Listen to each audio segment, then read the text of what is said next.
A paz do Senhor. Vamos falar agora sobre 2 Samuel 19, 20 e 21. No começo desse capítulo, a Bíblia já relata que Davi está muito triste porque o seu filho Absalão havia morrido. Quem matou Absalão foi o próprio Joabe, que era do seu exército, era do exército de Davi, e que ali fez isso para que ele pudesse proteger a Davi. Só que Davi estava absurdamente chateado. A Bíblia diz que ele grita: Absalão, meu filho, Absalão, porque ele fala assim: se ele morreu, era melhor que eu tivesse morrido, porque era filho dele. Só que Joabe, que era o servo de Davi, que era o do comandante do exército de Davi, e que cometeu então ali aquele assassinato, ele fica com muita raiva. E ele vira para Davi e fala assim: você está desonrando o seu exército, você não está valorizando as pessoas que sempre estiveram com você. Para você, Davi, era melhor que Absalão estivesse vivo e que todo o seu exército estivesse morto.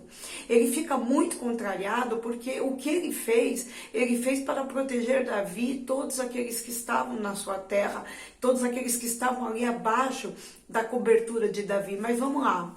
Era filho.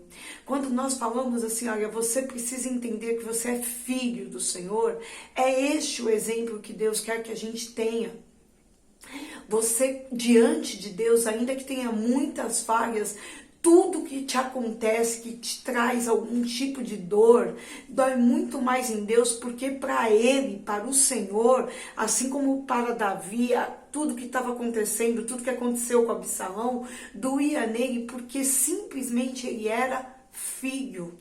Então a nossa condição tem louvor que fala: me dá poder de filho, me dá entendimento que eu sou filho, para que eu possa entender que eu sou cuidada por Deus, que eu sou protegida por Deus, que não há na minha vida nada que eu faça que o próprio Deus não lamente em termos de dor, ou em termos de perda, ou em termos de qualquer coisa que eu me afaste do Senhor.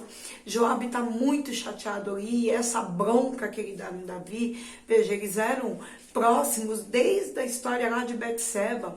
Foi Joabe que foi lá e chamou o Urias, né, para que ele pudesse então ser assassinado lá atrás, que colocou ele na frente da guerra. Então Joabe era parceiro, tinha essa liberdade com Davi, e é Joabe que fala isso tudo para ele. Então Davi se levanta, né? Davi levanta, mas sabe quando a pessoa está muito triste? Levanta do sofá e senta na sala, levanta da cama e senta na cadeira, não tem forças.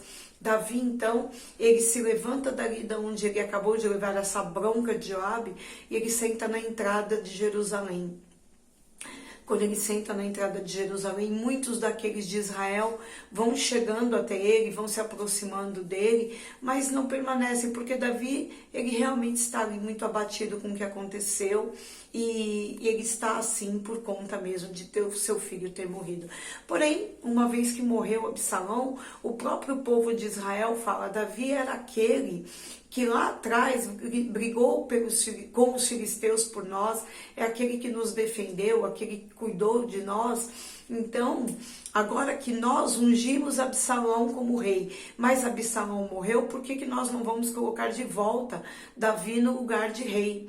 E então eles fazem com que Davi volte a Jerusalém, para que lá ele seja novamente colocado, e agora sim como rei de Israel. Então Davi volta a essa posição de rei, porque não tinha mesmo quem deveria ficar ali no seu lugar. Só que quando ele chega ali em Jerusalém, para que ele possa assumir então esse posto, Simei, que era aquele que foi atrás dele lá no comecinho agora, né, quando nós falamos no vídeo anterior, que ele atacava pedras, que ele amaldiçoava Davi, que ele dizia que Davi estava passando toda a perseguição de Absalão por conta de tudo que ele havia feito com Saul.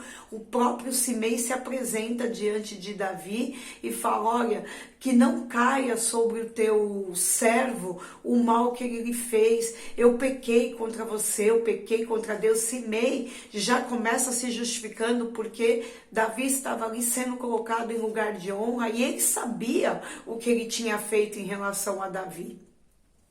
Então, irmãos, fazendo aqui uma parte em relação a esse vídeo, as pessoas sabem o que elas fizeram de mal contra você ou contra mim.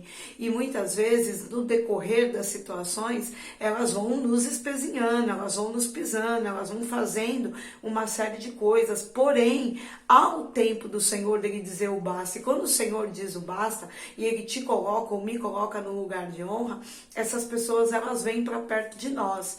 E aí, cabe a nós mostrarmos que somos servos do Senhor, porque aqui Davi fala para ele, olha, não precisa se preocupar, porque hoje ninguém vai morrer aqui não, eu estou sendo colocado novamente como rei de Israel, então não vai morrer nenhum israelita aqui hoje. Ele poderia, Davi tinha na sua mão o poder de espezinhar ali em Simei, ele tinha o poder inclusive de matar a Simei. O próprio Abissai, que era servo de Davi, que fazia parte do exército de Davi, queria muito matar Simei, tanto antes como agora, mas Davi fala não. Então, quando a Bíblia diz, novamente eu falei isso no outro vídeo, mas quando a Bíblia diz que nós precisamos ser, né, como o Senhor, imitadores do Senhor, e que fala que Davi era um homem segundo o coração de Deus, Davi não usou do seu direito de vingança ou do seu desejo de vingança. Ele simplesmente fala para Simei, pode ficar tranquilo porque você não vai morrer, eu não vou deixar que te façam nada no dia de hoje, porque hoje é um dia de felicidade para Israel, estou assumindo aqui o trono de novo, você não vai morrer. E aí então Davi encontra com Mefimosete e lembra que Ziba também tinha dito para Davi que Mefimosete não tinha ido encontrar com ele porque estava pleiteando que ele, Mefimosete, tomasse posse das terras dele, que eram da descendência, que eram de Saul. Agora Mefimosete está diante de Davi e Davi pergunta para ele, por que você não foi subir comigo quando eu fui fugir aqui de Absalão? E aí Mefimosete fala, olha, eu estava e foi enganado por meu servo que era Ziba. Eu não consegui até você sabe que eu sou aleijado. E quando ele se apresenta diante de Davi, ele está sujo, ele está com os pés dele sujos, que ele não tinha como lavar, uma vez que ele tinha esse defeito agora de físico por conta do que aconteceu, do acidente que aconteceu com ele. Ele está sujo de vestimenta, ele não está com a sua barba feita e ele está ali fragilizado. Então ele fala para Davi, olha, o que me importa é que meu rei voltou. E então Davi, que sempre foi um homem justo, Davi era um homem que buscava trabalhar e falar uma palavra e cumprir com ela, ele disse, olha, eu dei a Ziba a tua terra por conta de que achei que você tivesse ido embora, mas como eu anteriormente já tinha dado esse reino a você, essas terras a você, então que vocês dividam essa terra, você e Ziba dividam a terra que era de Saul.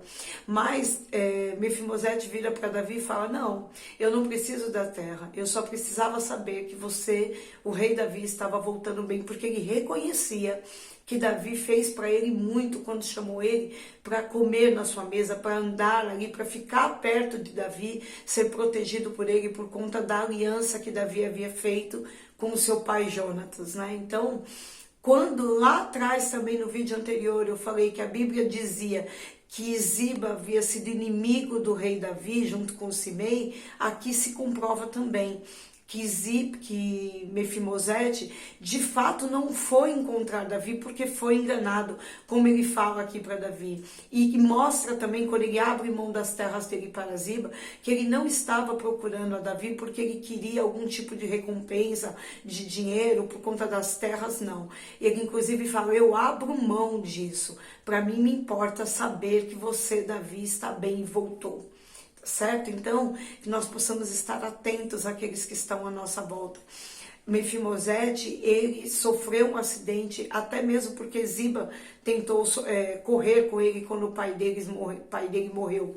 Mas, talvez para Ziba tivesse sido um peso a vida inteira carregar Mefimosete. Mas ele estava lá. Talvez também no intuito de receber uma parte da herança de Mefimosete lá na frente. Mas na hora oportuna ele bem mostrou que ele só tinha interesse. E Mefimosete, ao contrário, mostrou que não tinha interesse financeiro nenhum. Que para ele era importante estar ali com Davi. Na sequência desse capítulo, então, a Bíblia fala que Davi já está reinando, e ele está há 3 anos reinando lá em Jerusalém, e a terra está com fome, né? Está com fome, tá seca, né? E aí ele pergunta para Deus, porque Davi volta a ser aquele homem que fala, questiona o Senhor a respeito das situações também. Ele passou por tantas coisas, que entrou a espada na casa dele por conta do erro dele lá atrás. Então ele pergunta a Deus o que está acontecendo, e o Senhor fala para ele que em algum momento ele, o Senhor, poupou os gibeonitas, e Saul prejudicou os gibeonitas. Então Davi vai lá e fala com os gibeonitas, ainda que não tenha sido ele mesmo que tenha prejudicado este povo. Ele pergunta: o que posso fazer eu por vocês, para que vocês retirem a maldição que vocês fizeram contra Israel, porque nós não fizemos nada contra vocês. E eles falam: não quero ouro, não quero prata, mas eu quero que da família de Saul você nos entregue para que nós possamos matá-los. É pesado, né?